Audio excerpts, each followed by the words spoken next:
Riverworld movie review. So this is part of my scripted movie review series. The premise being I go back through my old blog archives, dig out some of the old movie reviews I've done years ago and try and make YouTube videos out of them for whatever it may be worth. This one is, This is from when I was living in Japan, and I found this in the video store as if it were a movie. And I rented it, and I brought it home, and I watched it like a movie.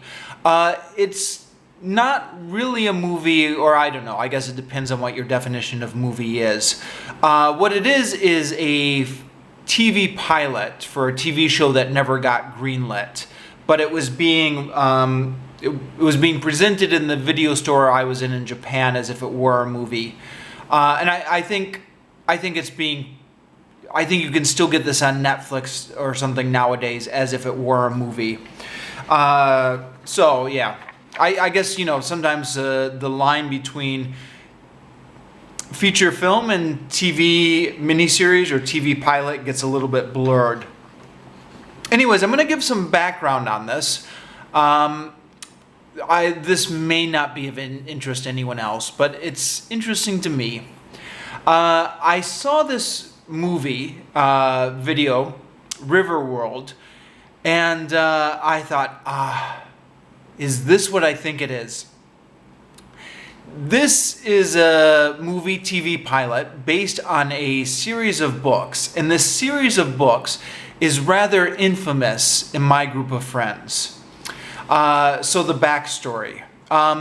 In the summer of 2003, one of my old college roommates got married in Seattle, and a group of the gang flew out to go to the wedding, and I missed it. Something I still feel bad about to this day because it was one of my best friends. But I was living in Japan at the time, and I had signed up to take a intensive language course in Hokkaido at the time, and I thought this would be really beneficial for my future at the time. So yeah, I missed out on the wedding. But I got emails from all my old college buddies kind of describing their adventures. And oddly enough, one of the things that came through not once but a couple times was not like any descriptions of the ceremony or kind of any talking about the bachelor party or stuff like that. But what seemed to have really stuck in people's minds was this conversation they got into about these Riverworld books.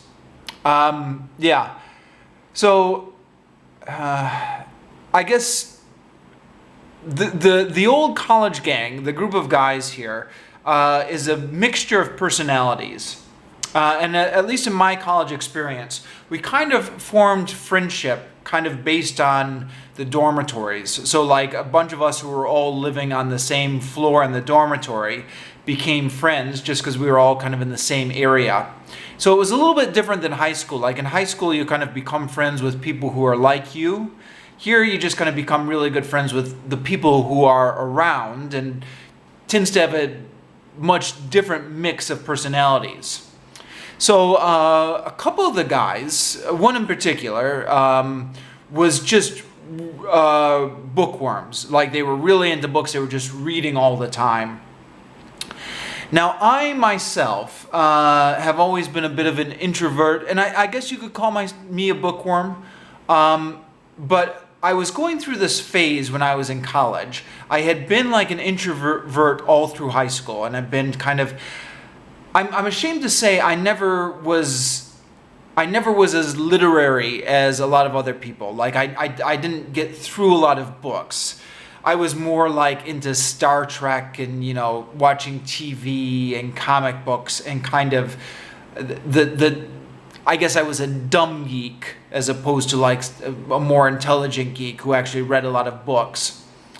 But when I was in college, I was trying to reinvent myself, as a lot of people do. And I had this feeling that I had wasted my high school years being kind of an introvert and kind of reading comics and watching Star Trek. And I was like, no. Now I am sociable and I talk to people and I go to parties and I have experience, and I'm not one of those introverts and I don't read anymore. And then as I got older, kind of eventually in my late 20s or something, then I kind of settled back into being an introvert and kind of gave up on this extroverted personality. But anyways, at the time, I was still trying to kind of reinvent myself as an extrovert, or like somebody who was more sociable. So I was pretending I wasn't like these guys, even though I'm more like them than not. But yeah, one of these guys has always had his nose in a book. And yeah, again, he was much more literary than I am. Like now that I've kind of resigned myself to the fact that I'm an introvert and kind of a bit of a bookworm, I kind of find myself envying the way he would just devour books. Presumably still does just devour books. But they were on this road trip. They were in Seattle and they had a free day to go out to the mountains to see this national park or something. And then they were driving back, and they got into a conversation about the book that he was reading, which was a Riverworld book. And the rest of the guys just found it so funny, and it made such an impression on them that they sent me these long, detailed descriptions of the whole banter. Now, this was way back in 2003 that this happened. I've managed to kind of find the emails and dig them up, but it's going to sound a little bit incongruous.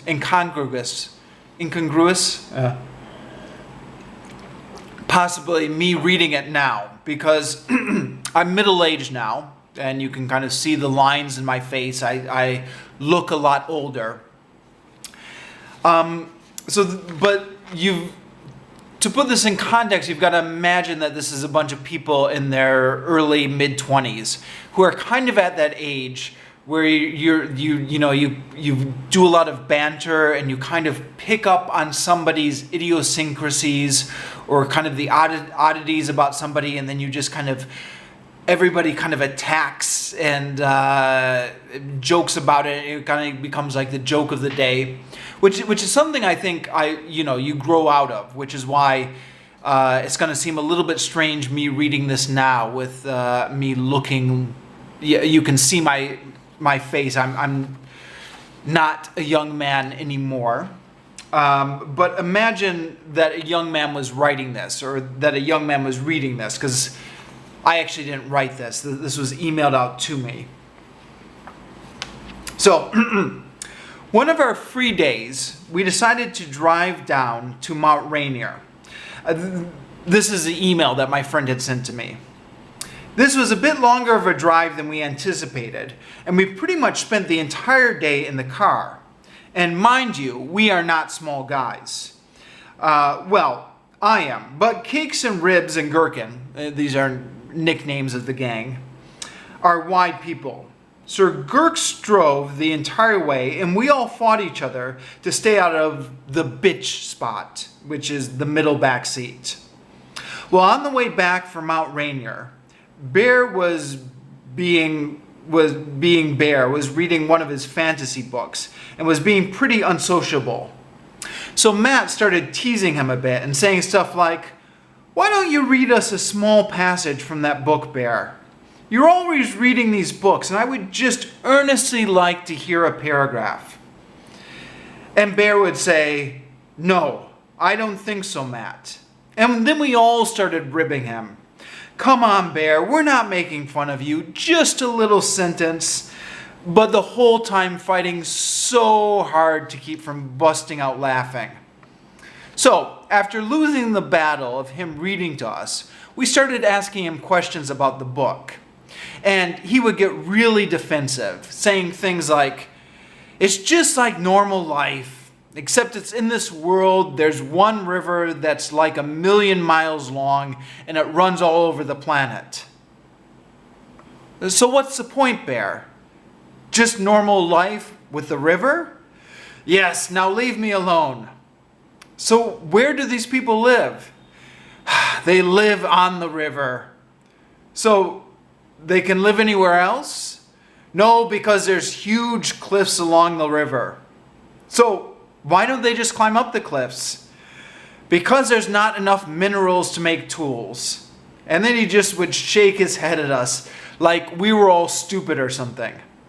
At this point, Ribs' face is all red and he's about to lose it because the bear keeps getting madder and madder. So they don't have any minerals? Who's in this book? I said just normal people. Like who? Well, like King Henry, Mark Twain, a Neanderthal. And then I was like, a what? A Neanderthal? What the hell, Bear? What? What makes you think Neanderthals were so stupid? They were just like us, except they had larger foreheads. And then Gherkin said, yeah, they were so smart that they're extinct, Bear. And Cakes was like, what was Mark Twain doing in it? And Bear said, oh, it's pretty cool, actually. He makes a riverboat, and some guy destroys it, and so he builds another one. So basically, you get the gist of the hilarity here, right? He's explaining this ridiculous book to us like it's perfectly normal. Here, I always thought the bear was so smart. He always had his head in his book. But the book actually gets more and more ridiculous as the conversation goes on. Apparently, everyone on this planet is trying to get to the source of the river because there's some evil genius that created the whole planet. And when people get killed in this book, they are warped back to a different spot on the river, back to the age of 25. And get this, the way they get food is that each night they set out this bucket and a lightning bolt comes out of the sky and puts food in it. Now at this point, Ribs was like, what's put in the bucket? Is it like Twinkies and stuff? And Bear looks at him with a ridiculous look and says, no, whiskey, cigarettes, stuff like that. And they all trade stuff kind of like how inmates do. Which is equally ridiculous as Twinkies being zapped into the bucket. This put us all into rolling laughter. At the same time, we pulled into a gas station. Bear got out of the car, leaned his head down into it, and said, Matt, why do you always have to make fun of my shit? And slammed the door. At this point, we felt kind of bad and tried to apologize, but it always resulted into more laughter. Now, if Bear would have just said that the book was pretty far-fetched and told us about it, we probably wouldn't have thought it was so funny. But the fact that he claimed it was like just normal life except there was one long river just made it so Bear. That was not the only email I got about it. Another one of the guys sent me an email recounting the same conversation. He says, Chewy. Chewy was my nickname. He says, Chewy, Bear's reading a book, 3 in a series of 5 books, regarding a 10 million mile river that winds around some planet. Somehow, every person who has ever lived is being reincarnated at age 25 and lives along this river. Apparently, a group of people, including a Neanderthal and Mark Twain, has decided to pursue the headwaters of this river. The series of books, approximately 300 pages per book, is about their adventures traveling to the headwaters. I asked Bear if there was anything fantastic or magical about the story. And he said, no, everything is just like it is on our planet. However, after probing further, we determined that the way these people receive their food is through a lightning bucket, which is placed in the river. Apparently, once a day, lightning hits these buckets and fills them with food, cigarettes, and alcohol. Contrary to Bear's original claim, Brett and I found this to be a little magical. Keep cool. Yeah, so even though I wasn't even there, this was kind of legendary in our group of friends. Now, I should say, first of all, I hope none of these guys are actually watching the video. I didn't get their permission to read out these emails. I don't think they're actually watching this. But secondly, I should say right off the bat that if it seems like we're all making fun of one guy, and I guess they are a little bit there, I am in no position to criticize. I am just as much of a nerd as he is, if not more so, and I have just as many idiosyncrasies. You can probably tell this just by watching the videos, how I'm stumbling over all my words and everything. But yeah, actually, it's true. I am just as much of a nerd as he is. I don't make it through as many books as he does, but that's just because of my limited intellect. I'm very much kind of curious about this stuff. I mean, like a book like that sounds kind of so bizarre, it's cool almost. And in fact, if you go to Wikipedia right now, you can look these books up. They're called, I think the series is called Riverworld, although the books have different titles. The individual books in the series. It's by a guy whose name I think is Philip Jose Farmer, who's quite a famous science fiction writer. And in fact, I didn't realize this, or I'd forgotten this until just now. It was just on Wikipedia. The first books in this series were like published in like 1971. And they were based on stories that had been serialized in science fiction magazines 5 years earlier, in the mid-60s. So, you know, these things are, as far as like pulp science fiction goes, these things can be almost kind of considered classics in their genre. I mean, they're old enough now that they're kind of classic pulp fiction stories. I have, to this day, never gotten around to reading them. But if I ever come across them in a bookstore, I think I would pick them up. I'm quite curious now. Anyways, sorry about all that. I wanted to kind of read those to kind of give an idea about what the original premise behind this is, or what my understanding of the original premise is. So all that was in the back of my mind when I saw this in the video store, and I remembered all those conversations, and I thought, okay, I've got to check this out. So I rented it. Now, in the movie, this is the movie version now, an astronaut dies in a space shuttle crash and wakes up on a strange new world. Everyone who ever lived is reborn on this new world with all the memories that they had in their previous life, but with a 25-year-old body. They are given clothing and food from mysterious canisters. Now, everybody who ever lived is here, so that includes historical figures. So Nero, the infamous evil Nero, the emperor of Rome, leads the bad guys as they try to take control.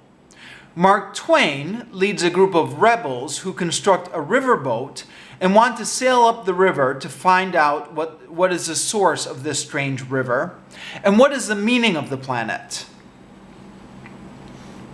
Now again, despite the fact that this was kind of marketed as a movie in my video store, this was a TV pilot, which explains a few things. It explains kind of the low production values, and it explains the fact that you get to the end of this, and there is kind of an ending, sort of. I mean, there's a climactic battle and a resolution of sorts, but all of the questions, like, what is this strange planet? Why is everyone here? What's going on? All of these questions are unanswered by the time you get to the end of the film.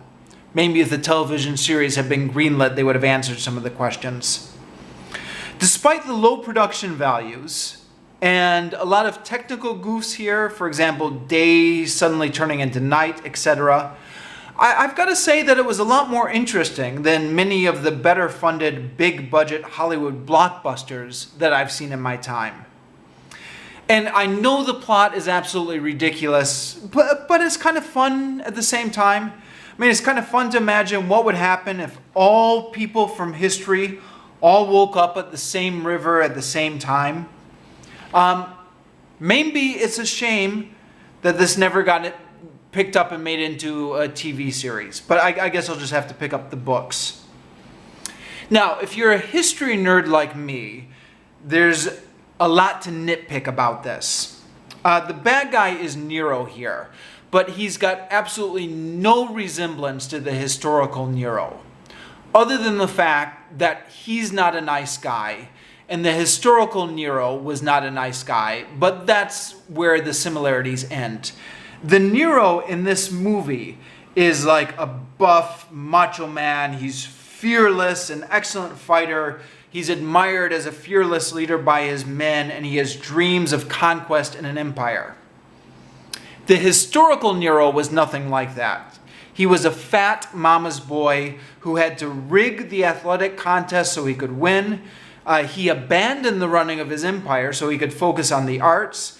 He was a weakling who could barely had the strength to perform his own suicide. The film does try and shine a lantern at this at the very end, when the main character confronts Nero about like his historical record. But it was really too little too late. It didn't kind of explain away the complete incongruity, the complete difference between the Nero in this film and his historical model. Other minor nitpicks. At one point, there's a Holocaust victim who is talking to a victim of an African slave ship. And the Holocaust victim explains that he too was enslaved by white men. The African slave ship person has so much trouble believing that white men would be so wicked as to enslave their own race. And I was watching this and I thought, yeah, but the whole reason those Africans got on the slave ship in the first place is because they were captured and enslaved by other Africans and then sold to the white men. So, yeah, I don't know. Also, the image of Mark Twain in this movie is not the image I had of him at all from reading his books.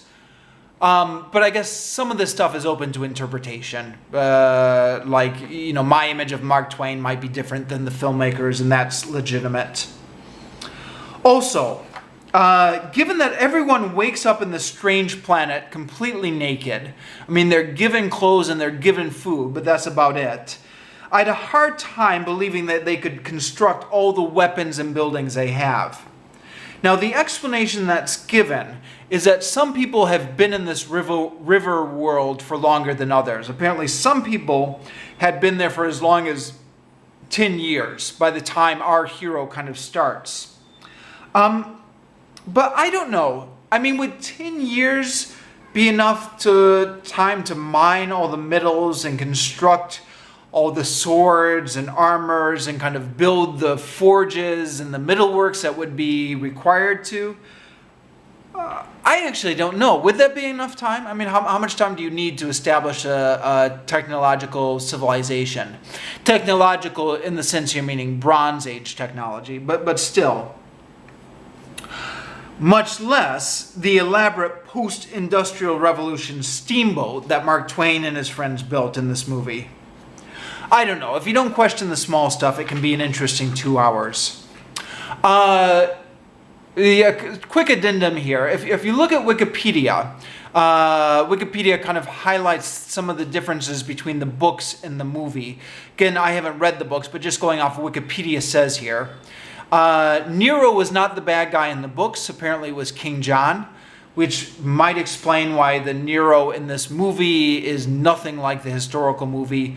Nothing like the historical Nero, because that character's not drawn from the books. They just created him from the movie.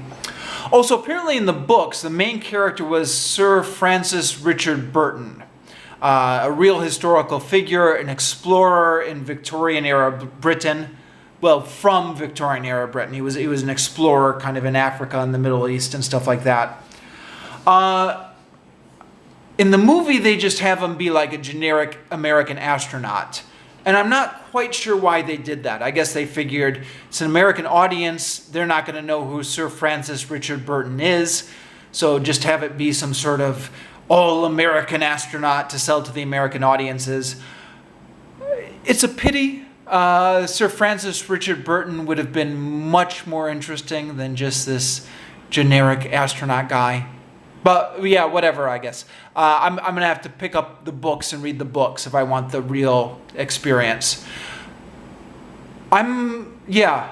one of these days, hopefully I will read those books. Anyways, I'll sign off here.